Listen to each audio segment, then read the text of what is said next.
I'm back from a few short laps here on the kind of demanding test trail where I was able to test the new Yamaha PW-X4 motor out in the wild. And I have to say, at first glance, from the first few meters I was able to ride, I'm really truly satisfied. Perhaps not outright blown away, but Yamaha has definitely delivered a very capable motor that feels solid, responsive and more than competitive. With its standard 90 Newton meters, which is a lot of fun right from the start. In boost mode, you get a little more push, but the difference isn't that drastic. But in the high support mode, it has plenty of power and really gets you moving. There's also a bit of follow through. But the representative from Yamaha couldn't give me more details on that yet. But I could feel it. It's not as extreme as you might know from an Avinox system, but it's definitely there, and it might give you an extra tenth of a second when you're going uphill. And what I noticed in particular is the new zero cadence function. That means the motor support is there instantly. I'll switch into the highest mode here, and you can see I'm barely applying any pressure and the bike already wants to go forward. It takes some getting used to at first. Certainly if you're riding with it in the city, which I hope you're not, then it's surely a bit, difficult when you're at a traffic light and the bike constantly wants to lunge forward. But off-road, I can imagine it's really cool and impressive, simply because you can start right on a hill with the full power of the motor. So that really stood out to me. It was a lot of fun. Otherwise, the controls, they're honestly nothing special, but they do work just fine as expected. Here at Raymond, they said they want to optimize the controls because we had this 2-button operation for the boost mode, which in fact could be improved. Otherwise, the display is also perfectly adequate. It falls a bit behind what the current competition from Avinox, Bosch or Shimano are doing. It's just not as modern, but it serves its purpose. And I'd say the bike is meant to be ridden off-road, and the PW-X4 is definitely suited for that off-road fun. And I'm excited to see what else comes from Yamaha in the next few years and which other manufacturers will choose to use the Yamaha PW-X system, because it's definitely a strong and compelling alternative to the already well-established brands like Bosch, Shimano or Avinox. With the PW-Link system, Yamaha is presenting a completely new and innovative motor platform, which in particular, above all, allows manufacturers to build frames even more flexibly. The entire system is fundamentally based on a universal frame interface, which essentially allows manufacturers to integrate 3 different types of motors into one and the same frame. First, there is the PW-X4 motor, which is the direct successor to the well-known and widely used PW-X motors. In addition, there is also a PW-S3 motor, as well as the PW-L1 motor.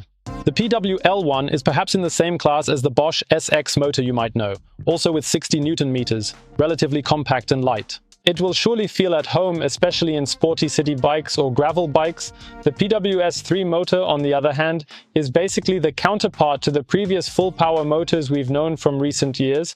It features 85 Newton meters and 650 watts of maximum power.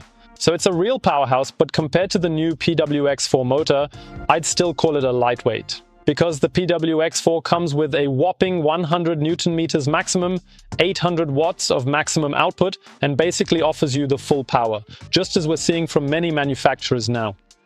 The entire new Yamaha PW-Link system runs on a 48-volt platform. This has the advantage of providing better thermal stability. In other words, under continuous load, we can push the motor harder because we simply need less current. And of course, this also ensures better energy management under full load. So the Yamaha PW-Link, when used in a 48-volt system, also means that there are actually 2 brand new batteries that Yamaha is now introducing.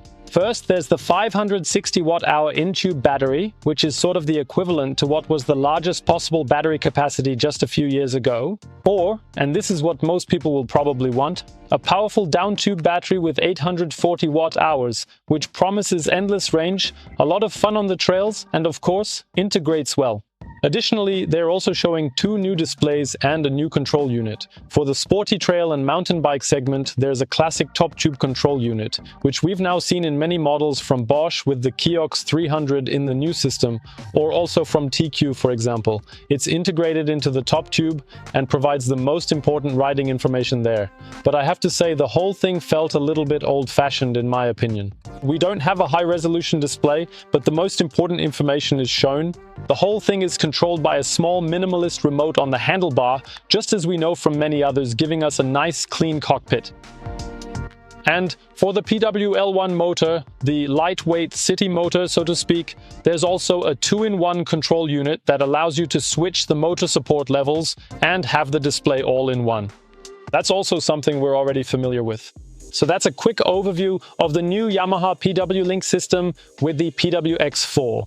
Whether the system is truly capable of challenging well-established and highly respected manufacturers remains to be seen.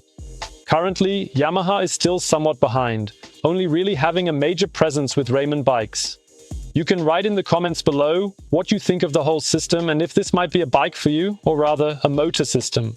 If you have any more questions, just drop them in the comments. If you like this video, feel free to subscribe to the channel and give it a like.